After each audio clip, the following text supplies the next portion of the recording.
बढ़ेंगे। 10 साल से तेल और गैस के बड़े ज़खायर दरियाफ्त नहीं हुए हैं। 2015 में पाकिस्तान में खाम तेल की यौमिया पैदावार 94,500 बैरल थी, जबकि 2024 में मुल्क में खाम तेल की यौमिया पैदावार गिरकर 70,500 बैरल पर आ गई है। इस तरह से पेट्रोल की पैदावार और 10 सालों में 24,000 बैरल पर आ गई है। इसी हवाले से बात करेंगे। 24,000 बैरल इसमें कमी की गई है।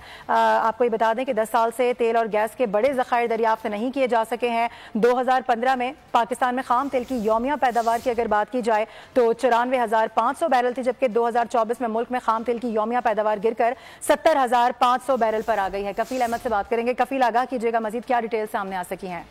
देखिए, पाकिस्तान में 10 साल में जो है तेल गैस की जो पैदावार में ज़्यादा की बजाय बड़ी कमी जो है वो देखने में आ रही है। और इससे अगर हम बात करें तो 10 साल में तेल गैस के जो ज़खायर हैं दरियाफ्त नहीं हुए। अगर हम बात कर लें जो नंबर्स जारी हैं उसके अकॉर्डिंगली 2015 में पाकिस्तान में खाम तेल की यौमिया जो पैदावार थी वो 94,500 बैरल थी। और इस हवाले से 2024 में उसका जो रिकॉर्ड अब तक सामने है उसके मुताबिक खाम तेल की जो यौमिया पैदावार है गिर कर 70,500 बैरल पर आ गई है।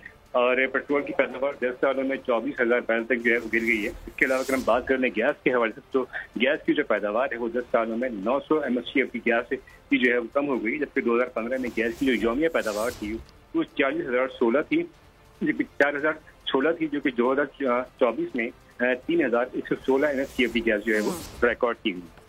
ठीक है कफील, अपडेट करने के लिए आपका बेहद शुक्रिया। सब्सक्राइब करें और बेल दबाएं ताकि कोई खबर रह न जाए।